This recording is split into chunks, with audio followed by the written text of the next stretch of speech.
What is going on, everyone, and welcome back to another week of the Star Wars Exchange.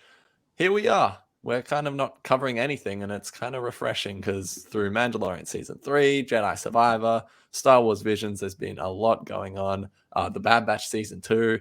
There's been a lot going on, but we're here to kind of just chill out today, catch up with a good friend. But before I introduce him, of course, I'm here with Mike. How are you going today, mate? Well, he actually remembered me this time because I think it was the Mando finale. He just skipped right over me. But yeah, I'm good.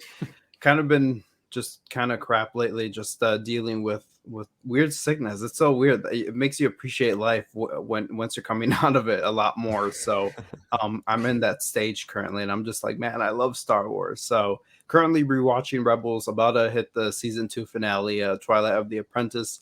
So I'm gonna go through my emo phase pretty soon. So prepare for that. But other than that, I'm doing great. How about you, Ari?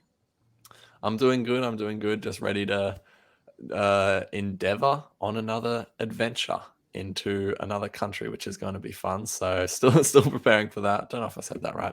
Anyway, though, we're of course joined by our good friend. You all know him. You all love him. His name is Parks, ArTorr. How are you going today, Parks? I'm good. I'm That was I dramatic. yeah, sorry. Anything could have come out of my mouth.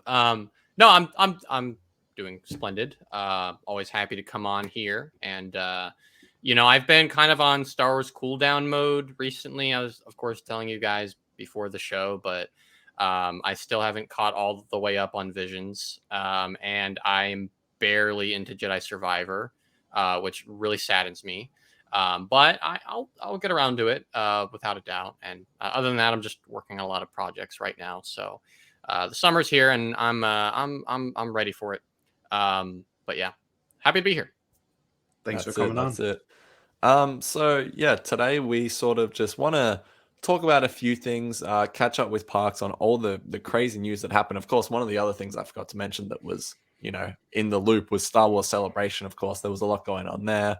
And we also want to sort of debrief, talk about what is remaining for the rest of 2023, because there's still surprisingly a lot left, which is crazy to think considering how much we've already got. But let's start today off by just asking Parks, what have you thought of all this madness as of late? How does Star Wars stand for you? There was some big announcements at Celebration in regards to the future of the movies. Finally, it looks like the plan is a bit more concrete than it previously has been. So how are you feeling about Star Wars, Parks? And what do you think of these new movies?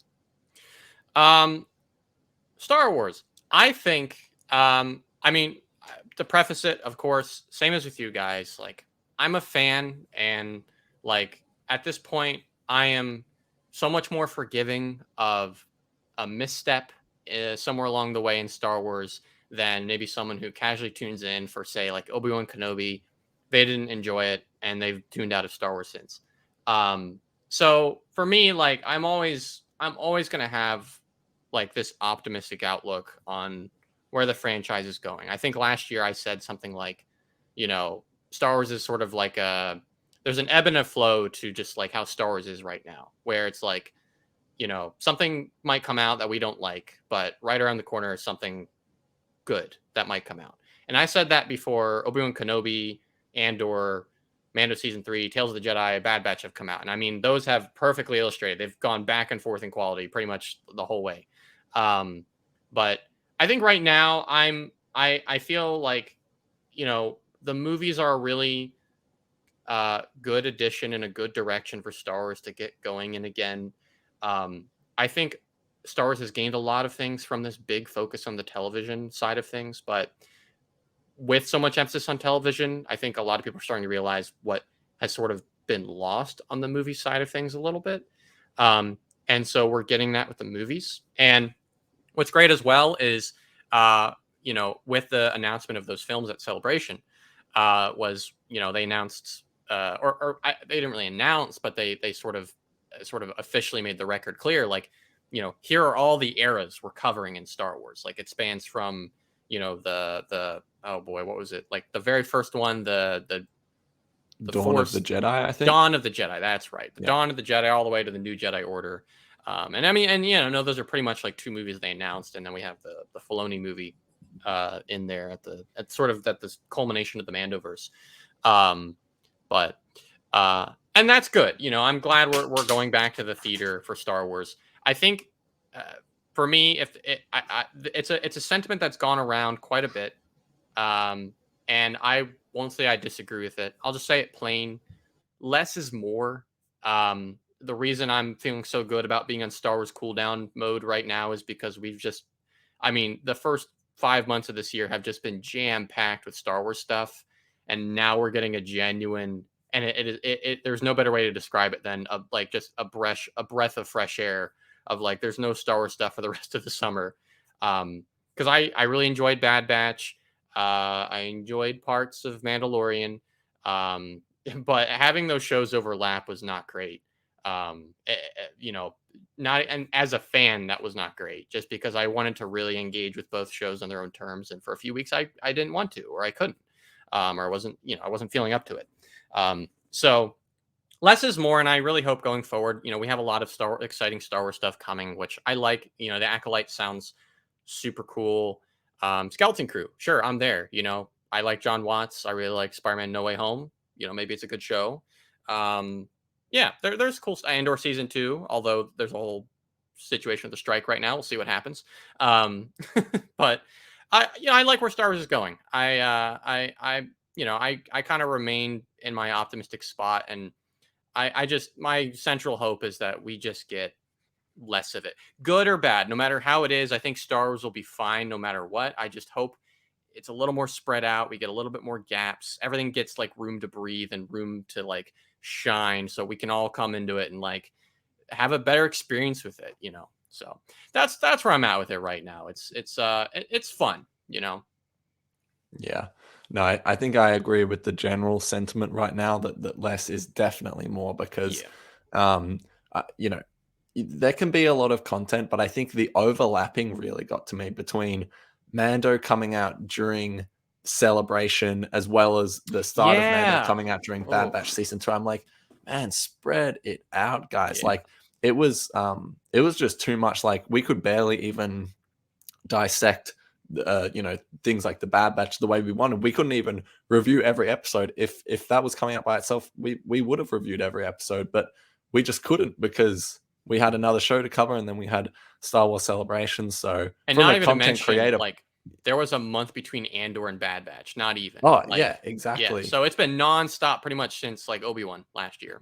Yeah, for sure. And yeah, from a content creator's point of view, it makes it so much harder to produce engaging content, because there's just so much being thrown at you. You're just trying to catch a bit here or there. So yeah, but I know, Parks, we actually spoke briefly yesterday about sort of your experience with the sequel eras, and I want to kind of go off the back of the announcement of Rey returning and almost a continuation of the sequels happening. Could you talk to us about your thoughts on that, but also kind of what we briefly discussed yesterday with your experience with the sequels and how that might affect your viewing experience with this new Rey film? Right.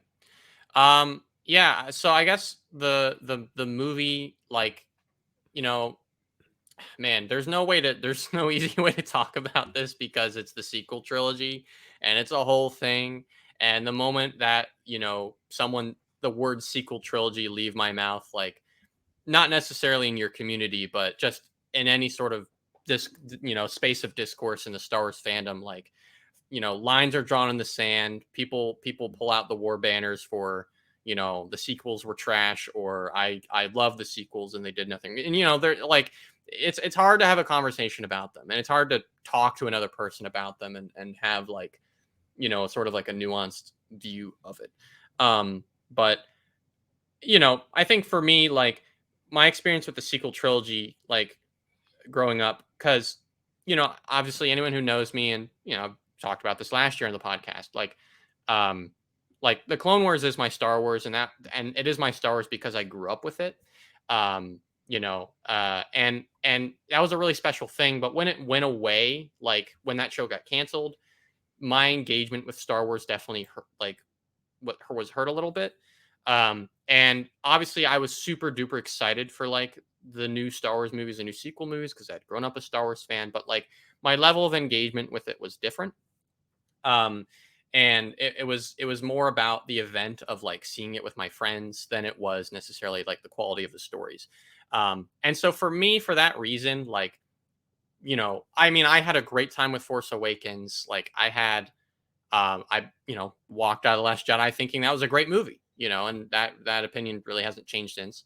And Rise of Skywalker, there were times where I saw that with my friends and I looked across that to them, while, Kylo says like, you're a Palpatine, and we both had a, not great look on our face. But, um, you know, uh, that aside, like, I think people are sort of receiving the announcement of like, and not everyone, of course, like there's definitely a part of the fandom that is very excited to see Daisy Ridley reprise Rey. I'm as well. She definitely was not the problem with those movies. If you want to point out problems, or if you really enjoyed them, Daisy Ridley as an actress like did a really good job. And I to me, like, the prospect of seeing her like reprise the character and take on this new Jedi Order role is an opportunity to maybe give this character a conclusion that everybody can sort of agree on, or maybe not even a conclusion, but sort of, put her in a direction where everyone, like, hopefully everyone can get on the same page. Like that might be like a futile hope, but um yeah, I don't know. I think Dave Ridley is a good performer, and like people will be salty that this wasn't like rebuilding the Jedi Order was what the sequel trilogy should have been about. But now we're getting to that point and it's not with Luke. And so people are upset about that. But I don't know. Just give it time. Like and especially I think one more thing that really excites me about it is just that um, there's a generation of fans who've grown up with the sequel trilogy. They were 7, 8, 9, 10 when Force Awakens came out, and the 10-year anniversary of that film is in 2 years, which I believe is the same year the new Jedi Order movie's coming out, at least right now. And they're going to be like late teens, in their 20s, and it's going to be like the prequels kind of all over again, where the generation that grew up with that is now going to be experiencing this new thing, that new follow-up. So for them, like, this is going to be a really exciting thing, and I think they're going to get the most out of it. But for everyone else, I just say, like, just like, I think Disney is well aware of like the criticism and feedback they've received on the film side of things, simply because of decisions they've made with movies like Solo, like the backlash of that and the response to that, and decisions they've made since then, that I think, like, this is very much an effort of like, let's not repeat some of the things people didn't like about the sequels. But I'm excited for it. I like Jedi stuff. I like Rey. So yeah. No, absolutely. I'm with you completely. I'm Team Daisy. I'm Team Rey. And me and Mike were live streaming when they announced this, and this was, out of all the news that was revealed at Celebration, that was the announcement that just got us so excited.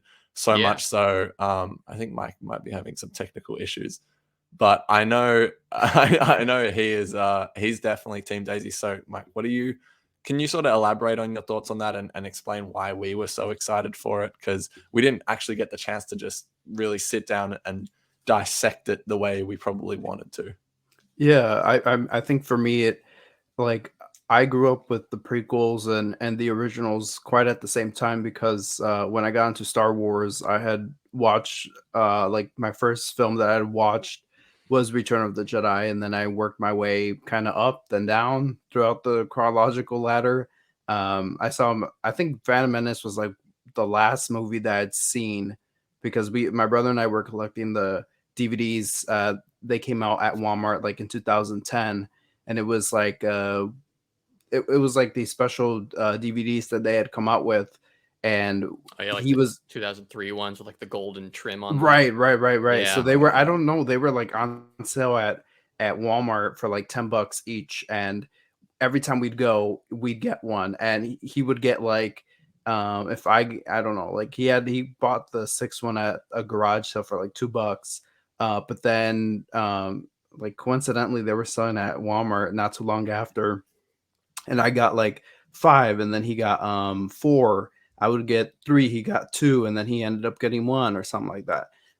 So we were just like, collecting them as we went along, and watching them. But with Force Awakens being in theaters and stuff, that was like my real first Star Wars theater experience, and The Force Awakens was so special. I remember just sitting in the truck going to it with family and family friends, and we took up a whole damn row at that movie theater, and I was just like super pumped for it. And the one that left me with the most impact was definitely Rey and her story. And I just absolutely loved her character in Force Awakens, and obviously my love grew for her in Last Jedi, and even the Rise of Skywalker. Exactly what you said, Parks. I didn't necessarily agree or like everything that the movie had to offer in terms of the story, but I still love everything that Daisy Ridley brought to the table in those scenes and everything. So Yeah. I don't know. Ray is just like a character that defines an era for me. And that's where my, I got to, those were the years that I got to express my love with Star Wars out in force like that. And it's really special. So, Ray returning is something that's kind of unprecedented, because we didn't have anything like that. Like Luke returning to, or a continuation of his saga, that wasn't until 20, I mean, I guess the sequel trilogy, whatever Mm. Luke was able to do then.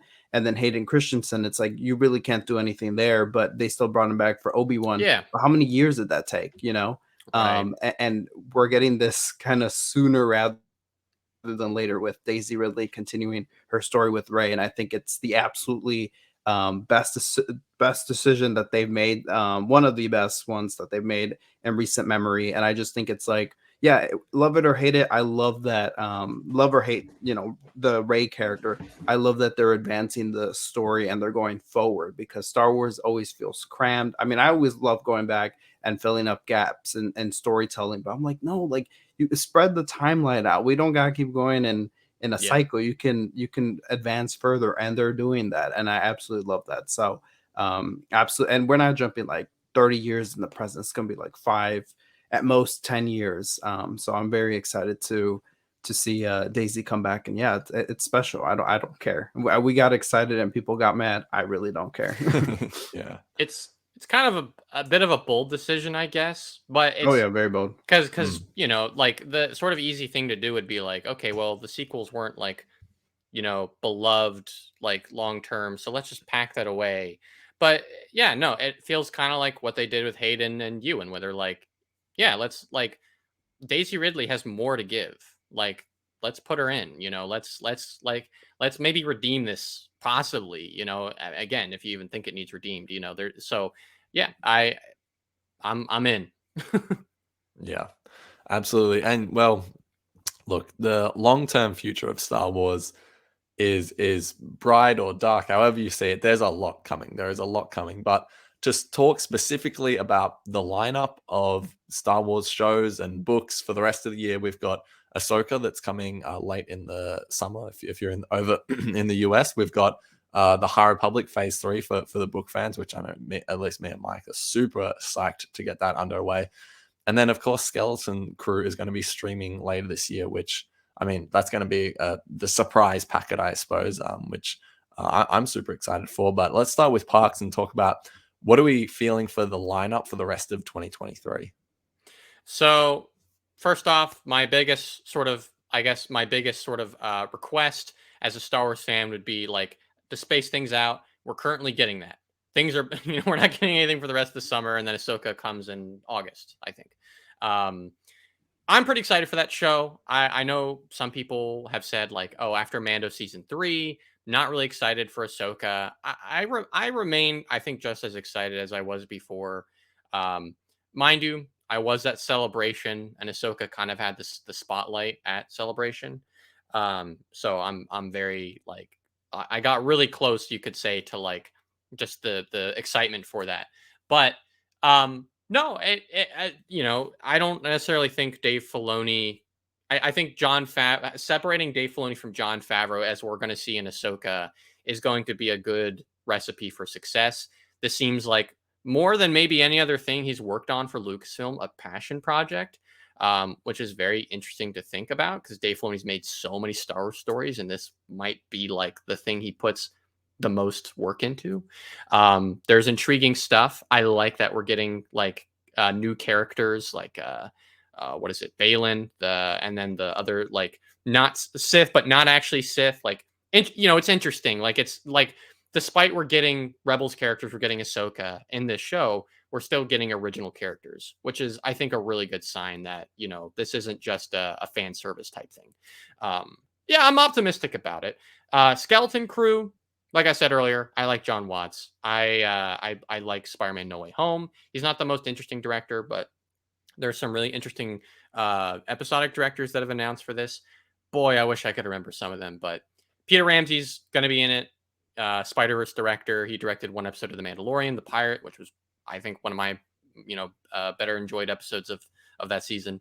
Yeah, he's in it, and God, I wish I could remember some of the other directors, but yeah, I'm in for it. It's different, It's good when Star Wars is tapping into different genres, and that's that's what Skeleton Crew seems like it might do. And then was there the High Republic? The High Republic. I am still catching up on phase 1. Yeah. But it seems cool, and the High Republic's coming soon to the Acolyte when that probably comes next year. So that's a good era for anyone who hasn't read the books. Like, as someone who's currently still reading phase 1, Light of the Jedi is a fantastic book. And The Rising Storm, I'm currently in the middle of that. Fantastic book. As far as I know, you can just read those main novels and you're fine. So I recommend the High Republic. There's my thoughts. Yeah, for sure. Mike, how are you feeling going into the rest of 2023? Yeah, I feel pretty confident. It definitely feels like we've gotten through the main stuff. I was really looking forward to Bad Batch, Mandalorian season 3, and now we're just kind of not that this is all leftovers, but it just seems like the more enjoyable stuff that I was looking forward to has passed. But that's okay. Because Ahsoka, I think, has a lot to offer. I'm really intrigued and kind of excited, but also kind of scared to see how where the stories of our favorite Rebel characters end up. Like, what is the story of Ezra and Ahsoka and Thrawn? Like, where does that continue? Where did Ezra and Thrawn end up? Because in my fanfic mind, I went to Ezra and Thrawn became allies in hopes to survive, because wherever they ended up, they probably needed to help each other, aid each other. Why is Thrawn around? Why isn't Ezra? There's just more questions. So I always thought that they would just become friends or something, in wherever they ended up. Maybe they ended up in the unknown regions, and Thrawn was like, oh, Chiss Ascendancy, here's Ezra Bridger, here, join Eli Vanto type deal. But all in all, Ahsoka, visually, to me, I'm just a little kind of like, kind of looks just all right. I'm not going to be too picky with it. I'm just like, it's a show. What do you expect? But other than that, like some of the music, I'm excited for the Kiner family to do that.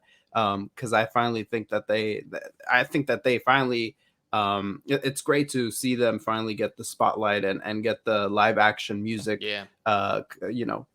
composer credit and having to do that work, because I think they've earned it long time ago. I think since like Clone Wars season 1, I'm like, yeah, finally someone thought at Lucasfilm. So that's great that they're making their live action Star Wars music direction debut. So I'm looking forward to that. Skeleton Crew, I really don't care if it's or how it's how heavily involved it is with the Mando storyline, but I do love that it's exploring a different genre.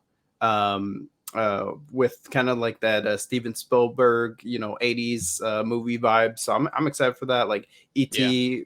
vibe, Stranger Things, all that stuff. Like I'm looking forward to that. I'm very excited to see how that will feel, and it looks interesting. I think the Jude Law, the revelation that his character is a Jedi or whatnot, I'm like, okay, cool. Where are we gonna go with this? So lots of things at play there, but I'm just like, I really have no expectations for it other than hopefully it's just it's a cool adventure every week. That I'm down for anything. And High Republic, it's kind of crazy how High Republic for me Phase 1 was brilliant, ended on a very sour note with Fallen Star, in my opinion. I was just like, it felt fat for me. I'm sorry, Parks. I want your opinion, though. It's a controversial book. It's a controversial book. I'll give it that. So I'm on the side that I didn't like the book.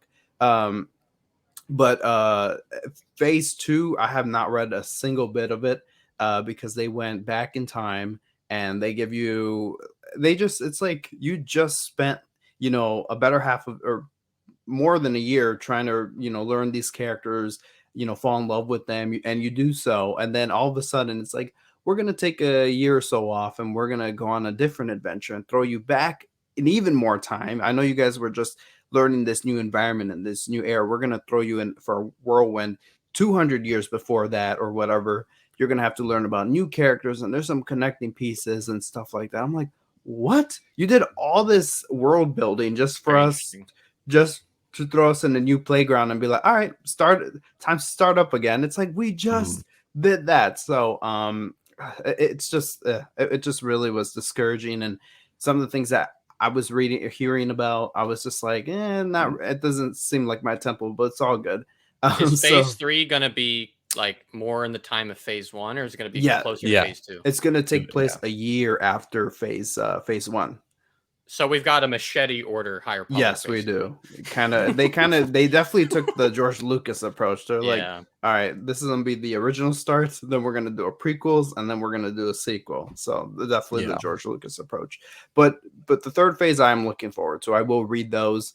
I do want to see where all our favorite characters do show up and stuff. And I think now is a great time if you play Jedi Survivor, and we won't get into spoilers, but based off what you've seen in the trailer, that it is connected to the High Republic.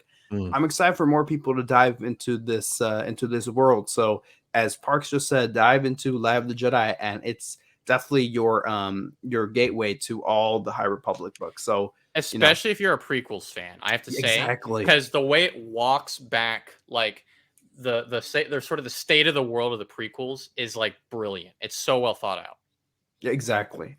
So definitely do that. I'm a person that when I was reading Live of the Jedi, I struggled so hard to visualize environments that I wasn't familiar with. Like I just struggled with that so much, and Live of the Jedi just does that so beautifully, and the books just carry that on, maybe except Fallen Star, but they just carry on that world building and beautiful highlight on all the things that make the era really special.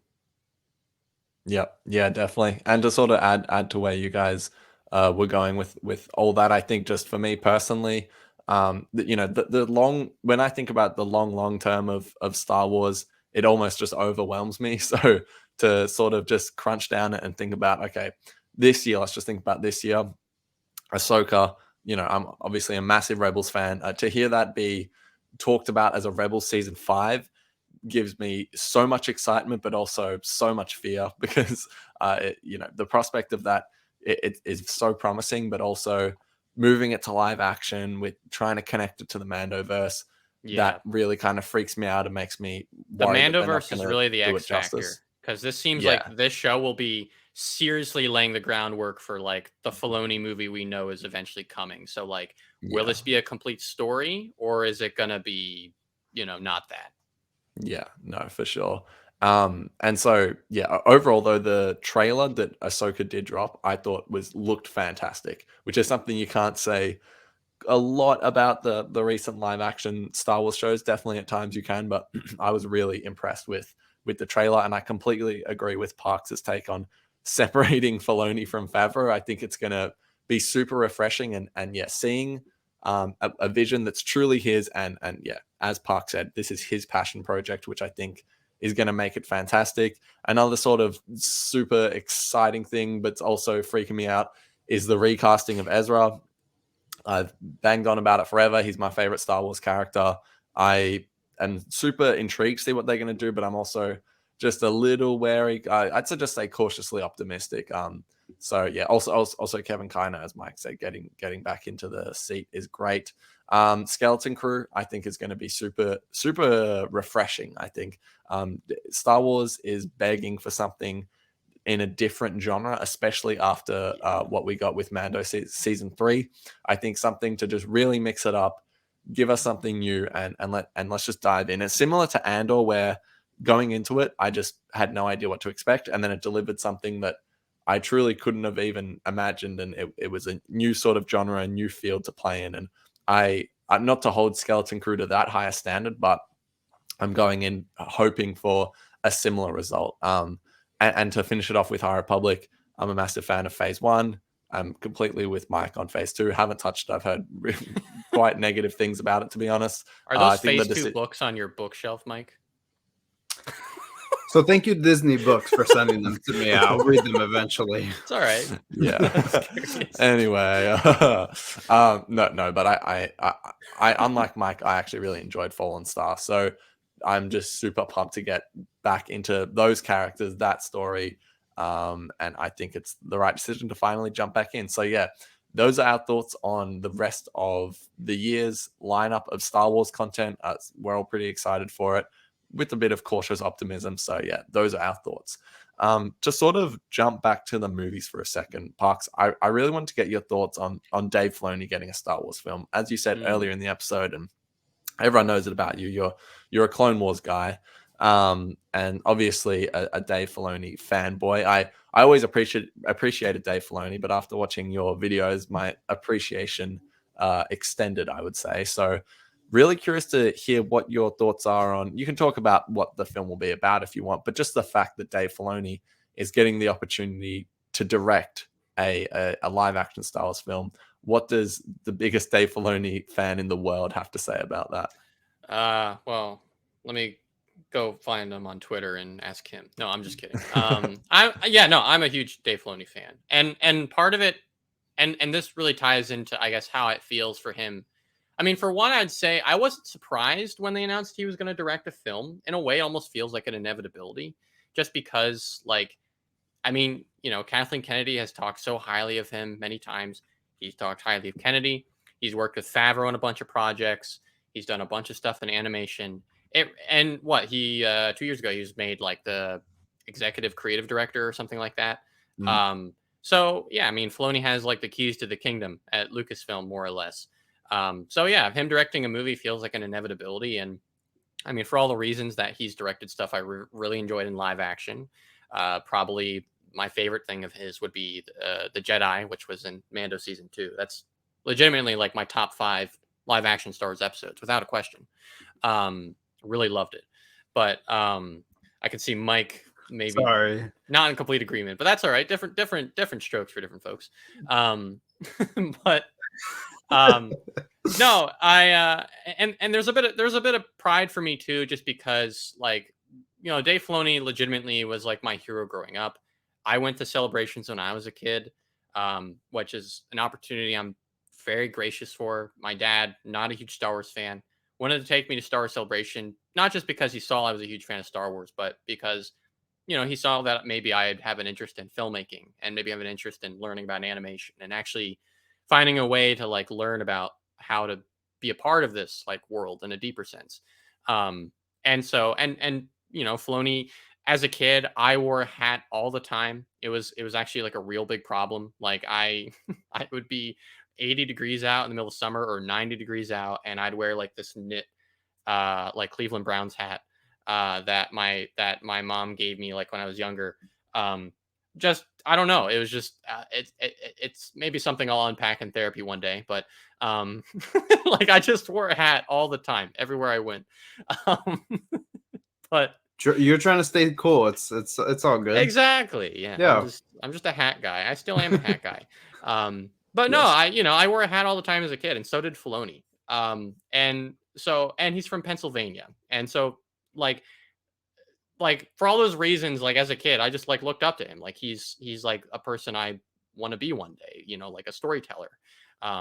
And like every single one of his like sort of things that he's been able to do at Lucasfilm has been like inspiring to me for all those reasons that I looked up to him as a kid. So for him to get the movie, it does make me proud, and it does make me excited.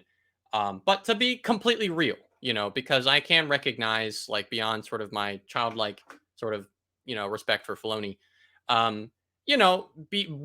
being more on the front of live action over the last few years of Star Wars, like, we've seen more of like his decision making with Star Wars more than we ever have. I think with animation, he's very much in his own contained space, but on the live action side, like, he doesn't have the constraint of like a 22-minute episode that has to air on TV. The pipeline he's been working on for these shows is different. He's working with other people like Favreau, who have had a completely different upbringing in like the film industry. So it is interesting. And I think, I haven't loved everything Filoni's done. I think my least favorite episode of Book of Boba Fett was unfortunately directed by Dave Filoni. It's the one where we see Luke, and I know people really love that episode, and yeah, there's great moments in it. But I think there's several amazing scenes in that episode, none of which work together well, in my opinion. They are all great, like little short pieces, but they don't collide well, and they definitely don't belong in a Boba Fett show.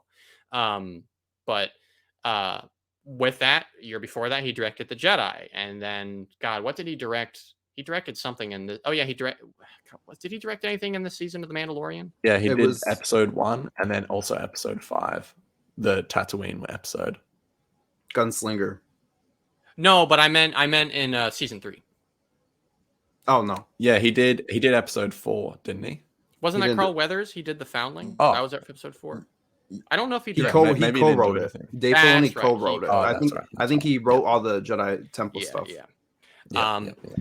So yeah, there's that, and then there's Tales of the Jedi, which unfortunately, I am pigeonholing more and more. Like when I talk about Star Wars stuff that came out last year, where it's like, oh yeah, Tales of the, and mind you, it was like a bunch of shorts that came out in a day, but like Visions was a bunch of shorts that have come out in a day, and I feel like that was memorable on the account of like. It was very bold and interesting and new. And Tales of the Jedi, despite having some cool moments throughout, like largely feels derivative just because it's like taking Clone Wars animation and we're kind of filling. It's kind of like what Ari said earlier, filling gaps. Like, or maybe you said that, Mike. I don't know. One of you said it. Filling gaps that Mike. Maybe you don't necessarily need to fill. But that was a Dave Filoni effort. And so it's just. There's a bit of ambiguity about Dave Filoni right now. Also like some weird retcons and weird writing things in Tales of the Jedi that people have debated about a good deal. There was the thing the other day. What people have debated about that? Well, many people, but of course, we're not getting into it. You see, if Parks was on Ari's side, we would get into it. But because Parks is kind of leaning, I'm not saying you're on my side, Parks, but you're leaning more into my argument. He doesn't want to get into. I think it. we're just not getting into. You don't got to respond. Parks. We've already got into it. You can go watch the year-end review episode. The Great Tales of the Jedi debate. You should rename that episode to the Great Tales of the Jedi debate. It's all right. Even though you only talk about it for 10 minutes, like an hour, make it just that. Yeah, it's all right. But I feel vindicated. Thank you.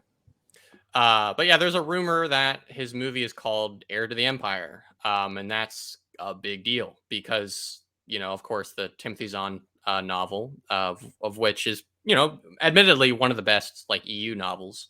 But still, like, it's like, okay, you're going for this thing, but like, are you going to do the actual thing? And now you're literally titling it that, like, are you like, now you're inviting all kinds of expectations about, oh boy, is Mara Jade going to be in this? And like, is Lamari or whatever those Force things are in the book going to be in it? Like it's not, it doesn't feel great, and it's just a rumor, so it might not be true, but it just kind of adds to that pile of ambiguity about Filoni. So my sincerest hope is ultimately to boil this all down to like my sincerest hope. I'm just hoping that this feels like a movie. This can't be a 2-hour shot in the volume project. This needs to be a movie. Movies have come out that have used the volume since. The Batman used the volume. Dune uses the volume, and that film looks amazing. It doesn't use it for every scene, but it's a tool. And Filoni, I really hope. I don't know. It's that ambiguity about Filoni, the Filoni ambiguity of like, does he can he really elevate this thing to a film? Can he make this an event? Because that's, we're most likely gonna see Mandalorian, Grogu, Ahsoka, the Rebels characters, possibly Luke, Han, Leia. God, I hope they recast them and they're not deep faked. But we're gonna possibly see all these people on screen in a 2-hour film or longer. So I just really hope it feels like a movie. Like it's you get a good team, not shot in the volume, give this thing like what it deserves. And I guess the other thing would be, don't do your own. God, it's so hard to say because you have Heir to the Empire possibly in that title. I just hope it's its own thing as well. I hope that someone can walk down the street having not seen a single Disney Plus show. Like, this might seem like a bit of a stretch, but seriously, has not seen a single episode of The Mandalorian, a single episode of Ahsoka, has not seen Rebels, Clone Wars, or whatever. As impossible of a task that might be, this really needs to be something that is a complete Star Wars adventure. With characters that you can learn all about by subscribing to Disney Plus or checking out Clone Wars on Blu-ray or whatever. But needs to be a complete Star Wars adventure where you walk into the theater and you can go, man, I feel like I'm watching like a Flash Gordon episode brought to life. Like, it needs to be that type of spirit of, you don't know who the rebels are, you don't know who the stormtroopers are in the original Star Wars, you don't know, why there's different planets and why there's a big ball that shoots lasers, but like, you are attached to the characters, you follow their plight, you follow their story, and you end up cheering at the end when the Death Star gets blown up. That's what I'm hoping it is. That now I've literally just, I'm saying I want this new Star Wars movie to be A New Hope. I don't mean that. I want it to be like a complete contained thing. Those are my complete 10-minute long thoughts on Filoni. Thank you. No, I mean, you're valid, because I feel like nowadays, if you go see a Marvel movie, you're always asking, like, am I caught up? Have I watched every single Disney Plus show? Like, do I need to see this? I remember, I don't know if it was or somebody else, they like asked me if they needed to see like Ant-Man, Quantumania or whatever the hell. If they were gonna go see that, if they needed to go see this and that and that, and I'm like, I honestly don't know, because I really don't give a F, and I don't go see like all the Disney Plus shows to go understand a movie. That I'm like. Just by the way, that was not me. I would never watch Ant-Man Quantumania. Okay, fair enough. But you know what I'm saying? It's like exactly what you said. Anybody should be going, because I would hate it if people, because whenever a Star Wars movie comes out, it's like, oh yeah, people. I'm the Star Wars guy in my community. Oh yeah, new Star Wars movies coming out. Are you gonna go see it? Like, I'm gonna go. I heard good things about it. I'm gonna go see it. How do I tell them? Oh, sorry, you can't really go see it. I would never be that person. The last thing I want is to be like, well, you need to watch 2 seasons of The Mandalorian and a season of Ahsoka and 4 seasons of Rebels. You can skip these episodes. You can just watch. I don't want to do that. Like, let's not. Let me give you my episode list. What's your email? You plot a very long infinite scroll. I would hate to be, it's like, no, I absolutely would hate it if it became something like that, because I don't want it to be some type of MCU climatic event, And if it can't be that, like, if it can't be a movie that someone could just walk into as a newcomer, just make it a movie for Disney Plus. Shoot it on a TV budget and just put on Disney Plus would be but that's not what they're going for, probably. Like this, they want to put this in the theater. So but oh man, conflicting thoughts. I really can't say I'm all that excited for the Dave Filoni movie, even though, like, exactly what you just said, I like grew up watching all these Dave Filoni interviews, and he was always the small guy, like the underdog that we were always rooting for. And it's finally when he got his due, then I feel like he just got one of my friends called it power crazy. I forgot what the word was. I think I said it on the Tales of the Jedi controversy thing, but I ranted about that then. But I feel like he went crazy, and exactly what you just all said about these retcons and all these story decisions that I'm just not a fan of. Like, I rooted for him. I voted him in back in day one. Like, whenever I would buy the Clone Wars DVDs, I would watch his commentaries, like sit down and put on where him and some of the writers, I'm trying to think of them. Was it Stephen Lee or someone? They would sit down and break down the episodes for us. And I absolutely just love his approach to Star Wars. Even the controversial where Vader in Twilight of the Apprentice of Rebels, like, people were mad because on Vader you see an eyebrow when Ahsoka cuts off his helmet, and he was just kind of like, well, it just makes them look better. He was just playing around with the continuity. Great impression, man. Well, I just wanted to do it. He just I don't know. He just, not that he was playing around with the continuity, but he just wanted to provoke a thought response from all of us, and I thought that was great. I'm like, okay, trying to provoke conversation amongst the fans. All right, cool, and speculation. And he's also not the one to tell you, if something mysterious happens, like on Mortis. Oh yeah, the Mortis thing. He's like, I won't really explain. I'll let you guys kind of speculate on what you guys think it is. I love that Dave Filoni. But I feel like the Dave Filoni we've gotten recently in live action is completely different than the approach that he's taken with the animation stuff. And that could be the influence of Favreau. We don't entirely know. And you know what? Change is good. Change is good, but it's not something that I'm really vibing with. So yeah. I think to quickly add my 2 cents in there, I'd just say that it reminds me of sort of in sports, and I feel like 95% of people aren't going to understand this, and that's fine, or understand this particular reference. Turn your brains off. For the Knicks, they have this player called RJ Barrett. For anyone that follows the NBA, when he was in his first 2 years, and this is probably isn't the best example, but in his first 2 years, he was playing really well and he was on a rookie contract, right? And everyone was just excited to have him in, and they were like, yeah, sign him to the max contract or whatever. And then they did over the most previous summer, they gave him a huge contract. And then all of a sudden, he's kind of producing the same results. He wasn't doing anything amazing, though. And everyone's mad about it. You know what I mean? So it's sort of like that with Filoni, where we loved him on the rookie contract because he was new, he was exciting. But now he's almost been given like all this responsibility, like, the max contract.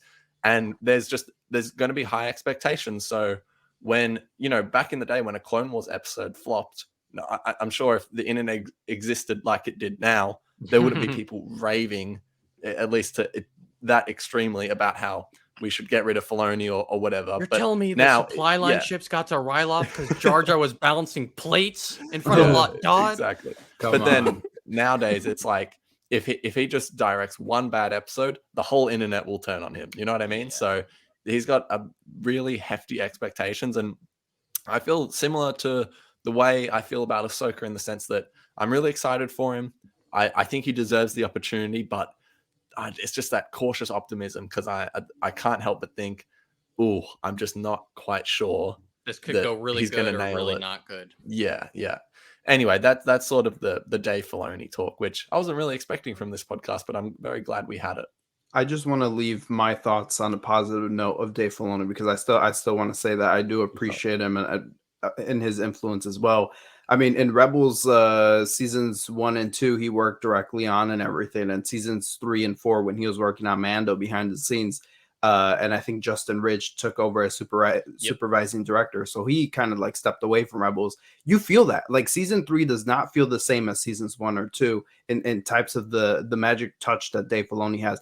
Or season 4. I mean, obviously it's his story and his construct, but it doesn't have that same magic that the first 2 seasons have, in my opinion. Like, you just feel Dave Filoni's absence. I clearly could even picture some moments where I'm like, yeah, I don't know if Dave Filoni would have even done that, but you just feel those moments don't hit the same without Dave Filoni being there. And I think you do get them towards the end of season 4, when with the Kanan and then Ahsoka and then the finale, but all of before then and season 3 stuff is not really something that he really worked like day to day on. Obviously he did all the Thrawn stuff and everything, but it's not really something that I'm sure someone else can explain it better, but you get me. That's my I'm just saying I'm just highlighting how much Dave Filoni, you could feel his presence and his magic touch. We love Filoni here. We truly do. Thank you to everyone for listening to this podcast, this discussion with our good friend Parks. We appreciate it. Before we do wrap up, Parks, first of all, got to say thank you for sending in your message for episode 100. We highly appreciated that. It was a pleasure. Check it out if you haven't already. I did not get the conflict that I was expecting for some of those takes, though. But that's okay. Just wait until next time. Just wait until next time. You should have seen off air. Yeah. There's a lot of yelling and abuse, but that's all right. A lot of abuse. Seriously though, tell us what is coming up with ArTorr, because we know there's a big video on the way and a lot of stuff after that, of course. So what's going on with you? Boy, what's coming? This is coming. All right. Listeners, you don't see this, but I'm shaking a very big Indiana Jones book right now. Indiana Jones is coming out this summer, which I'm really excited about. I know some people are like, bro, this 1 minute clip looks trash. Like this movie's gonna suck. It's like, dude, you just watched 1 minute of them, like a clip on Twitter. Like, relax. Anyway, I'm making a video on the Indiana Jones sequels because I made a video on Raiders of the Lost Ark a few years ago. Definitely check it out. It's about an hour long. It should be coming out the last week of May, going into like the first week of June. Be there or be square. Awesome. Absolutely. And also follow me on Twitter at Parks Harmon and Instagram as Parks Harmon as well. Love Indiana Jones and love parks. Hell yeah. Yeah, that does wrap us up for today. As always, thanks to everyone for listening. If you haven't already, subscribe on YouTube. Of course, give us a 5-star rating. We highly appreciate those. Follow us on our podcast page. There's a lot going on here. Follow our podcast page at the SW Exchange over on Instagram. Mike, where can the people find you? Parks, go see your therapist about the hat. And for Thank me, you. you guys can find me _ mean Star this hat? Wars. No. Sorry, continue. Actually, by the way, shout out Parks, because if you're watching on YouTube, he looks very spiffy. And make sure Thank to you. follow the podcast page at the SW Exchange for all podcast stuff. We put on special announcements there, and just catch us there. That's it. Yep. And you them can there. catch me at Star Wars _exchange. As always, thanks for listening or watching. Bit of both. I don't know what I say week to week. I'll have to think about that later. Thanks for watching / listening. May the force be with you. Adios. Bye. Bye-bye.